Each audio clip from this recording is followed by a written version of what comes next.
4장 7절에서 12절까지의 말씀입니다.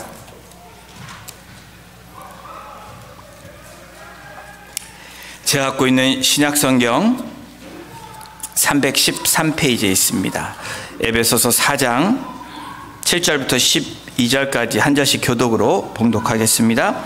우리 각 사람에게 그리스도의 선물의 분량대로 은혜를 주셨나니 그러므로 이르기를 그가 위로 올라가실 때에 사로잡혔던 자들을 사로잡으시고 사람들에게 선물을 주셨다 하였도다.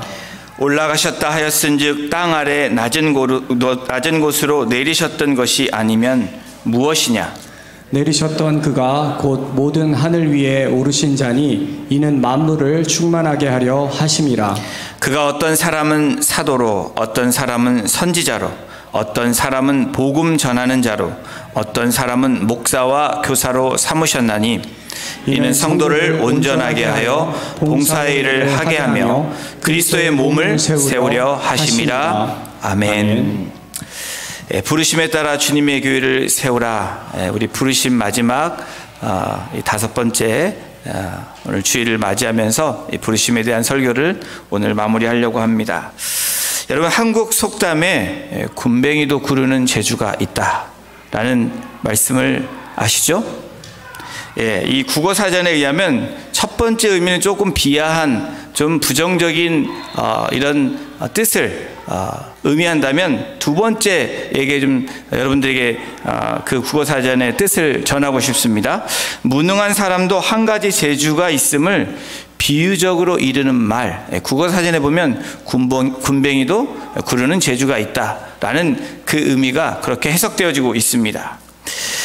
이 말을 하면 어떤 분은 다음과 같이 이렇게 답변하시는 분도 있을 수 있습니다. 나는 구르는 것도 어지러워서 힘들어. 나는 가만히 있어야 해. 라고 대답하는 분도 있을지 모릅니다. 이 말을 성경적인 말로 한다면 모든 사람에게는 한 가지 재주, 은사는 주어졌다라는 말씀으로 우리가 성경적인 해석을 할 수 있습니다. 그런데 은사에 대해서도 여러분 질문을 하면 어떤 분들은 나의 은사가 뭘까? 라고 고민하기 시작을 합니다.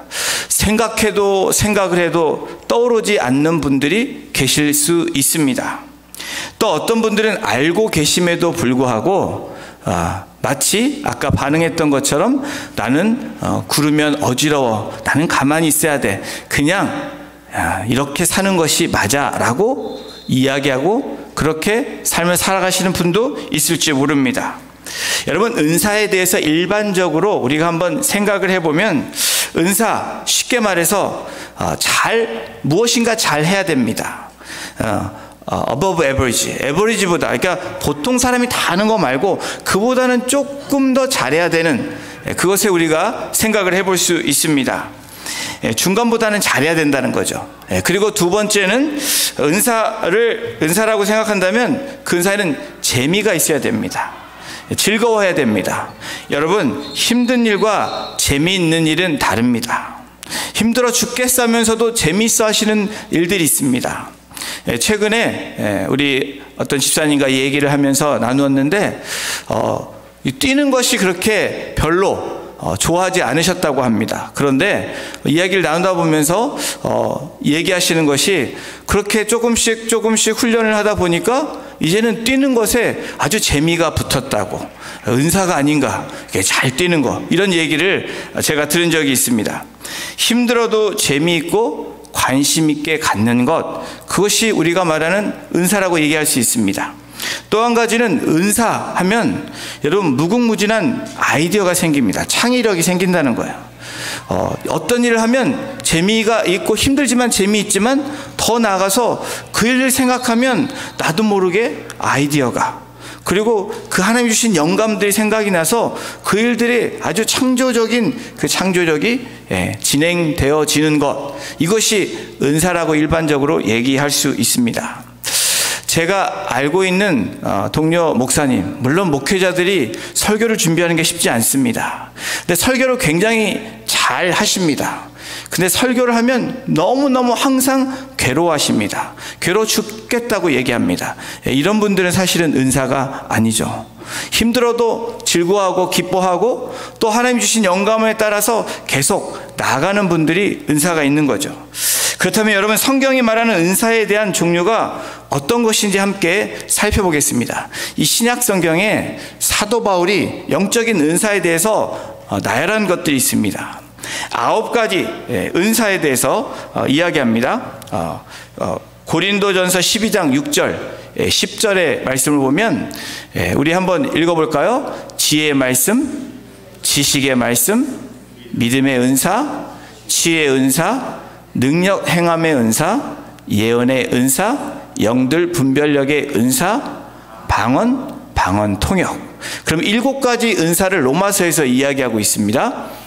우리 함께 읽어보겠습니다. 시작. 예언, 섬기는 일, 가르치는 일, 권면하는 일, 구제하는 일, 지도하는 일, 긍휼을 베푸는 일. 그리고 오늘 본문 에베소서 4장 11절에 5가지 그 은사를 또 얘기합니다. 우리 함께 읽겠습니다. 시작. 사도, 예언자, 복음 전도자, 목사, 교사. 9가지, 7가지, 5가지의 영적인 은사, 이 은사를 들으시고 다시 이런 생각이 여러분 드실 수 있습니다. 아, 그렇구나. 나는 은사가 진짜 없구나. 이렇게 생각하실 수도 있을지 모릅니다. 근데 여러분, 오늘 본문에서 무엇라고 얘기하는지, 성경이 저와 여러분들에게 무엇라고 얘기하는지 오늘 저희가 읽은 첫 번째 본문 9절 4장 7절을 함께 우리 합독하겠습니다. 시작. 우리 각 사람에게 그리스도의 선물의 분량대로 은혜를 주셨나니. 이 말씀이 저와 여러분에게 위로가 되고 나는 은사가 없어가 아닌 은사가 있다라는 것을 믿으시는 저와 여러분이 되시기를 주님의 이름으로 축원합니다. 은혜를 주셨나니 선물의 분량대로. 여러분, 분량대로라는 말을 들으면 조금 마음이 괜히 섭섭해질 수도 있습니다. 어떤 사람은 이만큼 주고 어떤 사람은 요만큼 주고 이것 때문에 마음이 불편할 수 있는데 뭐라고 얘기합니까? 성경은 각 사람에게 그리스도의 선물의 분량대로 은혜를 주셨나니. 은혜를 주셨다라고 얘기합니다. 각 사람에게 한 사람도 빠짐없이 모든 사람들에게 하나님께서 선물로 은사를 주셨다는 것입니다. 본질이 선물이고 은혜라는 것을 이 구절을 통해서 우리가 알 수 있습니다. 이 헬라어 은사가 카리스마타라는 단어입니다. 여러분, 은혜라는 단어 들어보신 적 있으시죠? 은혜가 뭡니까? 카리스가 있어, 이런 말 들으셨죠? 이 카리스가 헬라어 원문으로 은혜입니다. 그리고 은사는 카리스마타. 뭔가 여러분 연결되어 있다라고 들으실 때 생각이 들지 않으십니까? 이 은사 카리스마타는 원래 이 단어에는 선물이라는 그 뜻도 있습니다. 다시 말하면 여러분, 은사, 은혜, 선물은 같은 동의어입니다. 그래서 여러분이 성경을 읽을 때 은사하면 여러분 은혜로 바꾸셔도 되고 선물로 바꾸셔도 전혀 문제가 되지 않습니다.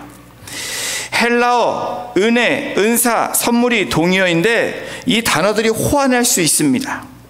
바울 사도는 부활하시고 승천하신 예수님께서 이 땅에 남겨진 제자들과 또 오늘 크리스천들에게, 그리스도인들에게, 그분의 몸인 다양한 지체들에게 선물을 허락해 주셨다라고 사도 바울을 통해서 오늘 우리에게 말씀을 선포해 주고 있습니다.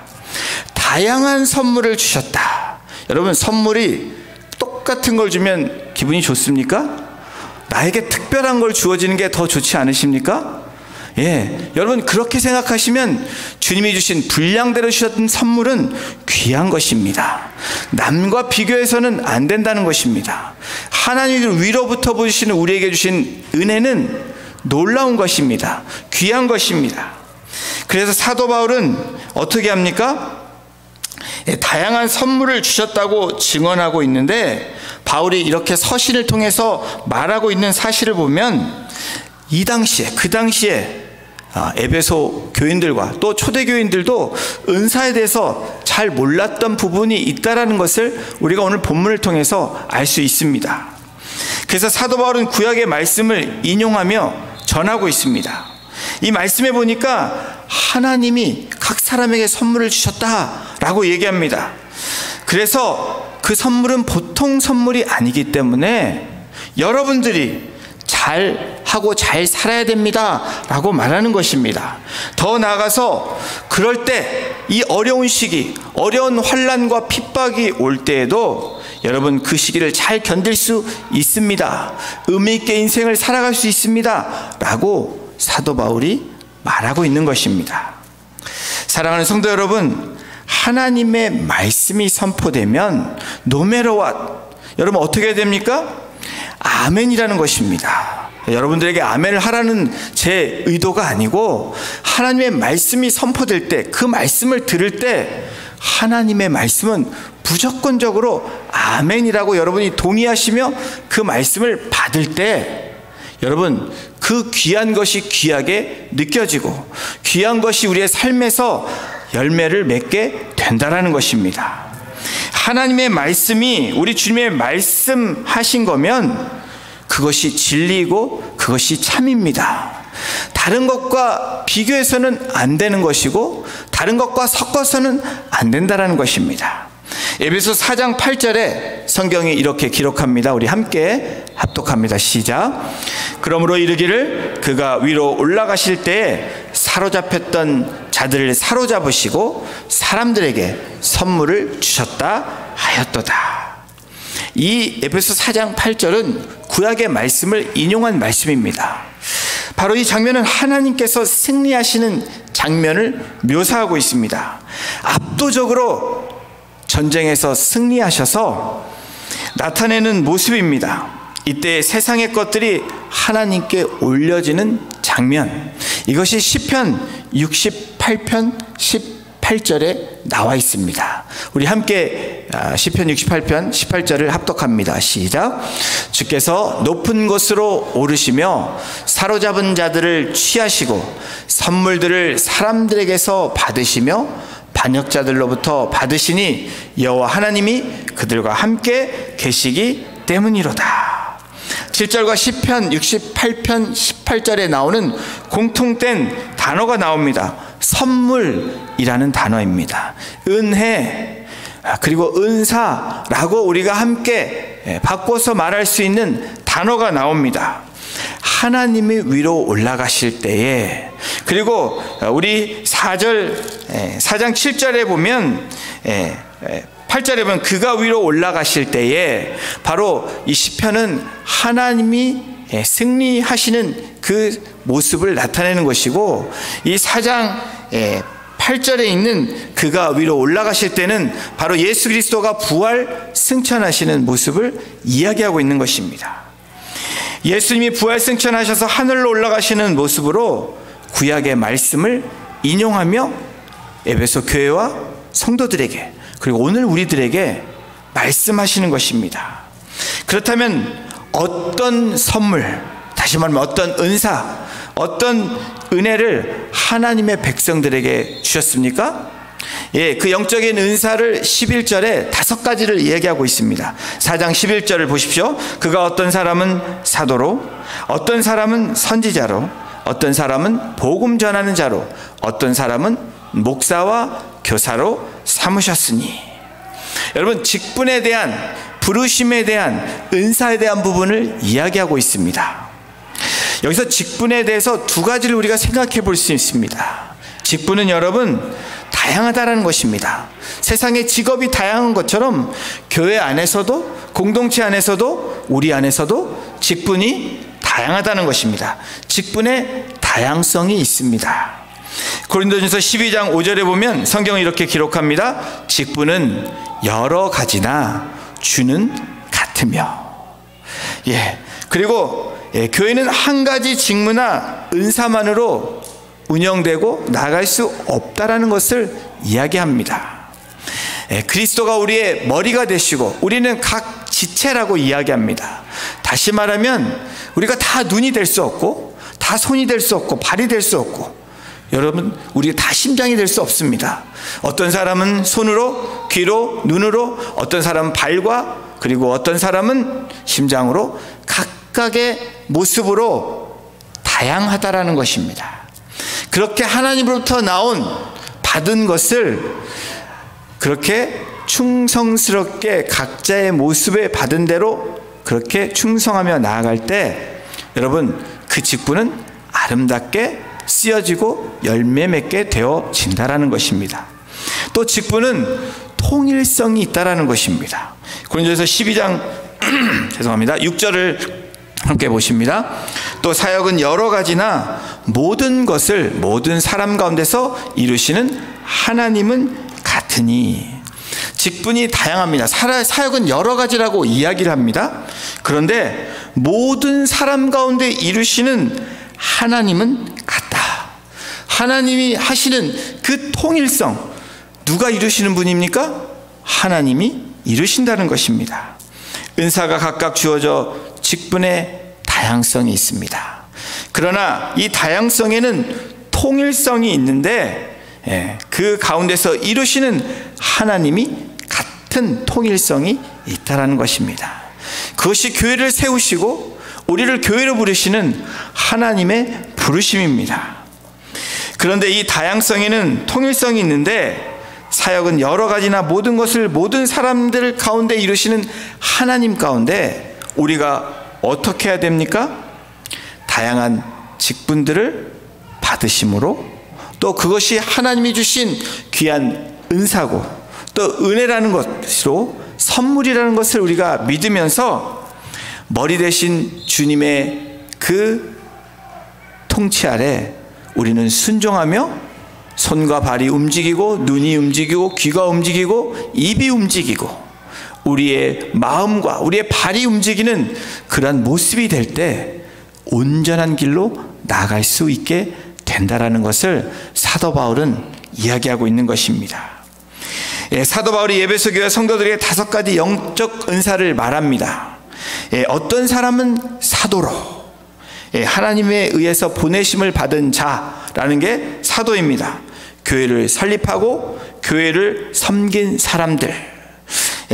예수님의 12 제자 외에 바울을 들 수 있고 바나바를 들 수 있고 신라를 우리가 그런 사도로서로 그렇게 역할을 감당했다라고 성경을 통해서 알 수 있습니다. 사도들은 예수님을 목격하고 부활하신 주님을 증언하는 사람들이 사도입니다. 사도행전 14장 14절을 보면 두 사도 바나바와 바울이 듣고 옷을 찢고 무리 가운데 뛰어들어가서 소리 질러. 바로 증인의 모습입니다. 예수 그리스도를 증언하는 증인의 모습이 사도행전 14장에 잘 나와 있습니다. 그리고 갈라디아서 1장 19절에 보면 사도들에서 주의 형제 야고보의 다른 사도들을 보지 못하였노라. 사도들은 제한된 사람입니다. 그런데 요즘에 그렇죠? 나는 사도라고 외치면 문제가 된다라는 겁니다. 사도적인 삶을 사는 것은 맞습니다. 주님을 증거하고 그리고 주님을 선포하는 것. 그런데 여러분, 내가 사도다 라고 얘기하는 것은 문제가 된다라는 것을, 그래서 이단 시비에 걸리는 그런 문제들을 종종 우리는 듣게 됩니다. 어떤 사람은 선지자로라고 은사에 대해서 이야기합니다.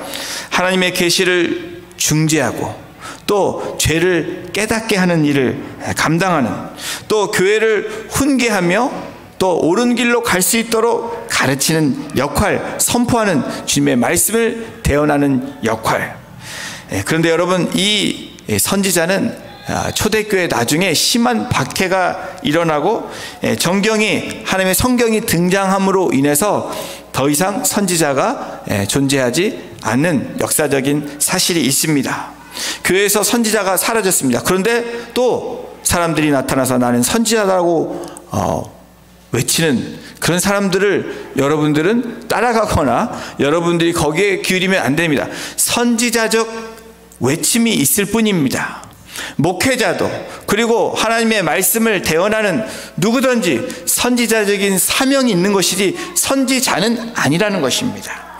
그렇죠? 또 어떤 사람은 복음 전하는 자로, 선교적 차원에서 복음을 선포하는 자, 바로 빌립, 그리고 디모데, 에바브라 같은 사람들을 예로 들 수 있습니다. 또 어떤 사람은 목사와 교사로, 바로 그 당시에 엘더, 리더들이라고 얘기하죠. 그리고 예루살렘 교회의 야고보와 또 그리고 안디옥 교회의 바나바 같은 그런 사람들이 바로 목사 역할을 담당한 사람들입니다. 두 직분이 지역교회에서는 서로 밀접한 관계를 가지고 있었습니다. 그리고 오늘날도 같은 맥락에서 목회자와 교사들이 밀접한 관계를 갖고 있습니다. 목회자는 교회를 양육하고 돌보며 하나님의 말씀을 선포하는 그런 일들을 하고 있습니다. 교사는 사도적 교훈을 보존하고 전달하는 자들입니다. 그래서 자녀들에게 또 우리 성도들에게 그런 교사의 역할을 할 수 있는 분들이 바로 저와 여러분들입니다. 수많은 은사는 말씀 위에 말씀으로 세워져야 합니다. 그래서 이 땅에 또 하나님의 교회 안에 여러분 사도요, 선지자요, 그리고 선지자는 우리가 선포돼서는 안 되지만 복음 전하는 자, 그리고 목회자와 교사, 이 은사들은 지금도 여전히 계속해서 진행되어져 가고 있다는 겁니다. 수많은 은사는 아까 말씀드린 것처럼 말씀 위에 또 말씀 안에서 세워지고 이루어져 나가야 됩니다. 그럴 때 은사들이 하나님께 다시 드려질 수 있기 때문입니다. 우리의 생각대로, 우리의 경험대로, 우리의 마음대로 가는 것이 은사를 잘 쓰는 것이 아니라 하나님이 매일매일 주시는 말씀 가운데 또 우리를 부르시는 말씀 가운데 그 말씀 위에 우리가 있어야 되고 말씀 안에 거할 때 하나님이 주신 은사, 은혜, 이 선물들이 올바르게 사용된다라는 사실입니다. 저도 지난 시간을 돌이켜보면 말씀을 가르쳐 주신 분들이 가장 감사하고 고맙습니다. 또 신학교에 가서는 말씀을 지도하신 신학 교수님들이 너무나 고맙고 감사합니다.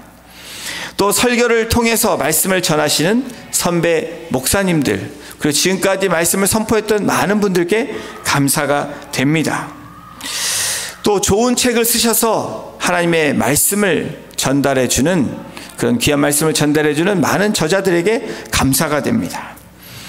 여러분, 이와 같은 영적 은사를 주시는 이유가 무엇일까? 저와 여러분들에게 선물로 주시는 은사와 은혜와 또 선물은 왜 주셨을까? 우리에게 하나님의 공동체를 위해서 주시는 직분은 어떤 이유일까? 목사의 직분을 주시고 전도사의 직분을 주시고 안수 집사님과 권사님들과 팀장님들, 또 우리가 앞으로 세울 목자의 직분 등등 천사의 직분, 교회가 주어지는 그 직분을 왜 교회는 주님의 이름으로 주어질까? 그것이 해답이 에베소서 4장 12절 2022년 주님이 우리에게 주신 말씀입니다. 우리 4장 12절을 우리 함께 합독합니다. 시작. 이는 성도를 온전하게 하여 봉사의 일을 하게 하며 그리스도의 몸을 세우게 하심이라. 사도 바울은 왜 주님께서 주님의 교회에게 이러한 은사들을 주셨는지 분명하게 진술하고 있습니다. 2022년뿐 아니라 계속해서 우리 공동체가, 하나님의 교회인 우리가 이 말씀을 붙잡고 나가기를 소원합니다. 그리고 주님의 이름으로 부탁을 드립니다. 자, 세 가지를 이야기합니다. 성도를 온전하게 하기 위함이다.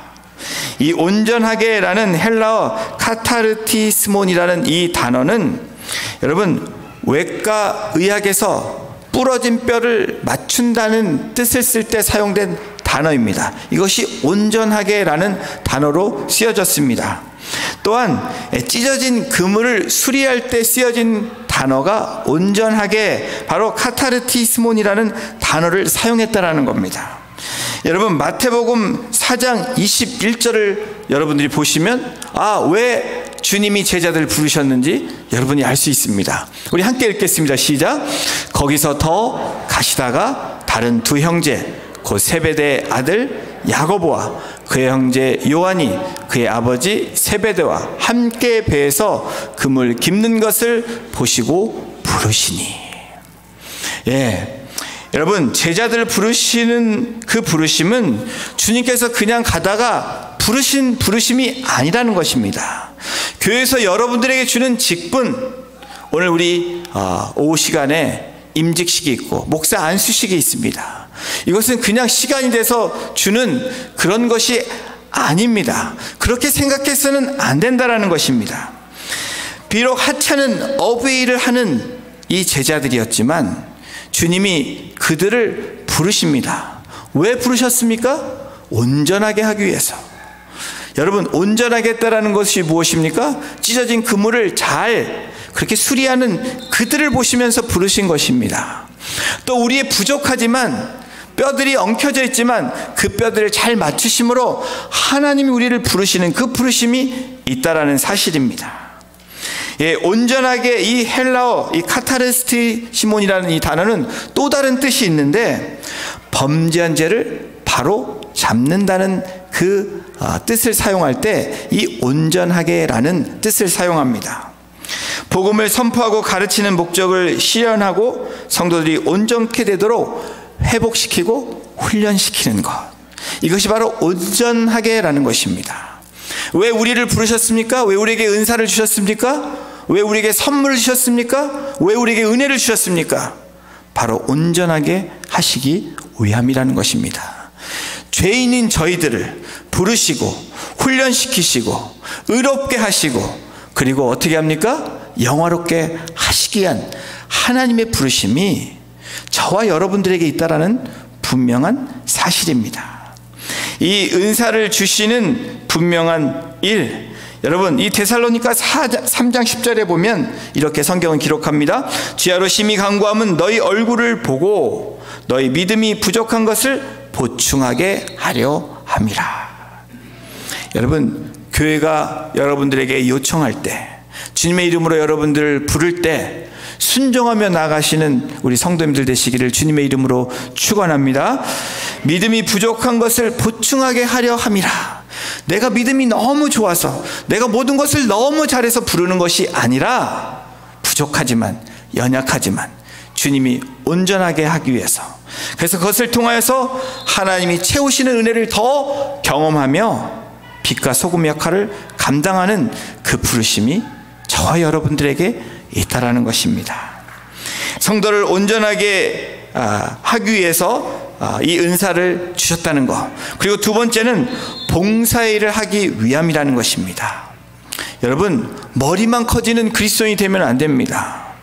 말씀을 많이 듣는 거 중요합니다. 말씀을 많이 보는 거 중요합니다. 그러나 보고 들은 만큼 여러분의 손과 발이 움직여야 되고, 또 여러분이 그 길로 나아가야 됩니다. 그것이 봉사입니다. 이것은 교회 구성원들이 각자의 직분이나 기능을 감당할 수 있도록 하나님께서 부르시고 은사를 주신 그 틀을 마련하기 위해서 우리에게 교회라는 공동체를 세워주셨고, 여러분들에게 직분을 주시는 것입니다. 하나님의 성도들이 하나님의 사역을 잘 감당할 수 있도록 도와주는 그 나아가는 길이 바로 봉사라는 것입니다. 봉사 없이 교회는 운행되지 않습니다. 봉사 없는 성도 없이 교회는 잘 되어지지 않습니다. 누군가가 섬기기 때문에, 누군가가 봉사하기 때문에 교회와 가정과 하나님의 공동체는, 더 나아가 전 인류는 움직이고 있는 것입니다. 그리고 세 번째 중요한 것이 있습니다. 왜 이런 영적인 은사, 또 우리들에게 그런 직분을 주시는지, 그것은 그리스도의 몸을 세우려 하기 위함이다. 교회는 하나님의 놀라우신 은혜로 구원받은 사람들이, 저와 여러분들이 하나님의 뜻을 따라서, 그 섭리를 따라 다양한 직분을 가지고 섬기는 예수님의 몸이다 라고 이야기합니다. 그래서 저와 여러분들을 주님이 뭐라고 말씀합니까? 우리는 거룩한 공동체라고 이야기하는 것입니다. 왜 그렇습니까? 주님이 머리가 되시기 때문에 그렇다는 거예요. 우리가 거룩하기 때문에 그런 것이 아니라 거룩하신 주님을 바치고 또 그 주님께 순종하며 나아가는 한 분 한 분은 거룩한 백성이라고, 왕같은 제사장이라고 그렇게 명명해 주시는 것입니다. 이것이 우리를 향하신 하나님의 부르심입니다. 이것이 저와 여러분들을 부르시는 하나님의 뜻입니다. 그리스도께서 은사를 주신 궁극적인 목적으로 성도 각자가 그 직분을 감당해야 됩니다. 그리고 온 성도들이 함께 한 마음으로 그리스도의 몸을 세워나가는, 주님의 교회를 세우라는 2022년도에 하나님께서 우리에게 주신 그 말씀을, 그 표를 우리가 붙잡고 나아가는 것입니다. 여러분, 과거의 전통적인 교회의 모습을 피라미드 모델이라고 이야기합니다. 목사가 교회의 왕처럼 군림해서 모든 것을 다스리는 그 과거의 전통적인 그 교회의 모습이 바로 피라미드 모델입니다. 성도들은 그 아래 지기가 있어서 그렇게 피라미드처럼 점점 그렇게 만들어 갑니다. 성도들이 제일 많고 그 다음에 이렇게 직분대로 이렇게 만들어 가서 그런 조직을 통해서 오더가 떨어지면 그렇게 움직이는, 조직은 필요하지만 목회자나 누군가가 왕으로 군림하고 또 그 하나님의 자리에 있는 것은 옳지 않는다는 것을 우리는 잘 알고 있습니다. 이 모델은 당연히 성경적인 모델이 아닙니다. 그렇다면 이 시대의 모델은 어떤 모델일까? 여러분 궁금하지 않으십니까? 이 시대 모델이 어떤 모델일 것 같아요? 버스 모델이라고 합니다. 목사가 운전대를 잡습니다. 그리고 성도들은 자리에 앉습니다. 회중은 자리에 앉아서 안전하게 나아갑니다. 운전 잘못하면 위험도 처하지만 대개 어떻게 합니까? 버스에 앉으면 조는 사람, 전화기 보는 사람, 종류의 사람들이 다 앉아 있습니다. 바로 이 현대 사회, 현대 교회의 모습이다라고 이야기합니다. 각자 자기의 삶대로 살아갑니다. 공동체 안에 있으면서도 각자 그렇게 나아가는 것입니다. 그런데 교회는 운전하는 사람이 있기 때문에 그냥 또 거기에 함께하는 사람이 있기 때문에 앞으로 간다라는 것입니다. 방향 없이 목적 없이 갈 수 있는 부분이 있죠. 여러분, 피라미드 모델, 버스 모델도 온전한 모델이 아닙니다. 우리 공동체는, 아니 모든 하나님의 교회는 오늘 에베소서에 나와 있는 바로 이 몸 모델을 통해서 우리가 그 모델을 추구하며 나아가는 공동체가 될 때 성경적인 그런 공동체, 하나님이 기뻐하시는 공동체, 든든히 세워 나가는 공동체가 될 줄로 믿습니다. 오늘 본문에 나와 있는 몸 모델을 따라가야 됩니다. 이미 주님께서 사도와 제자들을 통해서 말씀하셨습니다. 요한복음 15장에도 보면 주님이 뭐라고 말씀합니까? 포도나무의 비유를 말씀합니다. 주님이 포도나무라고 말씀합니다. 하나님은 농부시고 우리는 가지라고 이야기합니다. 이것도 몸의 비유입니다. 그리고 오늘 에베소서 4장에 보면 몸의 비유를 분명하게 너무도 잘 이야기하고 있습니다. 사도 바울은 몸은 뗄래야 뗄 수 없는, 분리할 수 없는 것이다 라고 이야기합니다. 여러분 팔을 잘라내면 여러분 좋으십니까? 다리를 잘라내면 좋으십니까? 눈을 파내시면 여러분 좋으십니까? 심장을 꺼내서 헤쳐내시기를 좋아하십니까? 아무도 그렇게 예스라고 대답하시는 분 아무도 없을 것입니다. 여러분 조그만 여러분의 부위가 상처가 나도 여러분 힘듭니다. 바로 우리는 주님의 몸된 교회입니다. 저와 여러분은 몸의 지체라는 것을 성경은 분명하게 말씀합니다. 각각의 기능이 다를 뿐이지 여러분 주님이 머리 되시고 우리는 지체라는 것입니다. 목회자도 그리고 우리 직분자들도 다 마찬가지입니다. 우리 성도님들도 마찬가지라는 것입니다. 목사라는 타이틀은 많은 사역 중 하나의 사역이며 분명히 중요한 사역임에 분명하지만 그것도 하나의 주님이 머리 되신 것을 그 오다에 따라 움직이는 사람이 목회자이고 안수집사이고 권사라는 것입니다. 이 직책이 권위주의로 특별한 계급으로 군림하며 다스리는 자리가 될 때 교회는 망가지기 시작하는 것입니다. 몸에 이상이 생긴다는 것입니다. 머리에 데미지가 옵니다. 왜 그렇습니까? 기능을 따라하지 않기 때문입니다. 주님은 그대로이신데 우리의 몸이 망해가는 그런 일들, 여러분 그런 경험하시죠? 나는 이 머리는 멀쩡한데 내 몸이 말을 안 들어 라는 말을 해보신 적이 있으실 거예요. 여러분, 목회자와 사역자, 목양을 하는 목사님들, 전사님들, 간사님들이 목회자입니다. 근데 여러분, 사역자라고 또한 얘기도 합니다. 근데 성도님들을 무엇라고 불러야 됩니까? 어떤 교회를 제가 관찰해 보다가 아주 훌륭한 교회의 모델을 본 적이 있습니다. 거기에는 목회자라고 쓴 란이 있고 성도들을 사역자라고 모두 다 그렇게 쓰고 있습니다. 그것이 어쩌면 성경적입니다. 목회자도 사역자지만 성도님들이 사역자라는 것입니다. 여러분, 이 땅 가운데 궁극적인 삶의 목적이 무엇입니까? 사역은 목회자들이 하는 거야. 전사님들이 하는 거야. 네, 그것도 맞지만 반절만 맞습니다. 사역은 성도님들도 하시는 것이 사역이라는 것입니다. 왜 그렇습니까? 부르심이 있기 때문에 그렇습니다. 교회가 부른 것이 아니고, 제가 부른 것이 아니고 주님이 교회를 통해서 부르셨다라는 겁니다. 여러분 한 분 한 분을 부르셨습니다. 성도님들, 나는 직책이 없어? 그렇다고 여러분 부르심이 없는 분들입니까? 그렇지 않다라는 사실입니다. 교회의 직분은 계급이나 감투가 아니라 섬기는 봉사의 직분입니다. 달란트 비유에서도 주인은 공평했습니다. 여러분 그러시죠? 여러분 공평하지 않다라고 생각하면 여러분 그것이 문제입니다. 세들백의 리 워렌 목사님 다음과 같이 말을 했습니다. 21세기 교회의 과제는 교회의 성장이 아니라 교회의 건강이다. 바로 교회의 모델, 이 시대의 성경적인 모델은 주님의 몸인 우리들이, 지체인 우리들이 머리 대신 주님의 그 한 유기체적인 이 몸을 건강하게 유지해 나가는 것, 그것이 바로 21세 교회의 과제라는 것입니다. 다시 말하면 우리 교회의 과제이고 저와 여러분들의 과제입니다.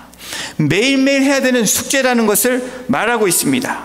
아무리 교회 사이즈를 크게 키워도 건강하지 못한 교회는 교회가 아닙니다. 그러나 작은 교회라도 건강한 교회가 유지된다면 그것은 참 교회이고 하나님이 기뻐하시는 교회입니다.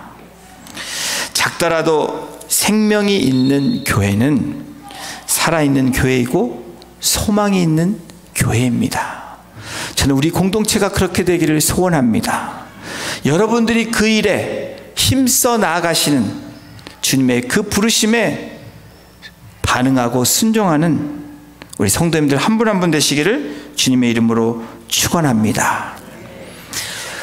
우리 이 시간에 찬양하기를 원합니다. 사명이라는 찬양, 여러분들 함께 많이 불러보신 찬양입니다. 가사를 생각하시면서 우리 찬양하기를 원합니다. 주님이 홀로 가신 그 길, 여러분 여전히 주님은 오늘도 우리를 향하고 계시는데 나는 따라가지 않고 누구만 따라가세요, 그렇게 여러분 말하시기 원하십니까?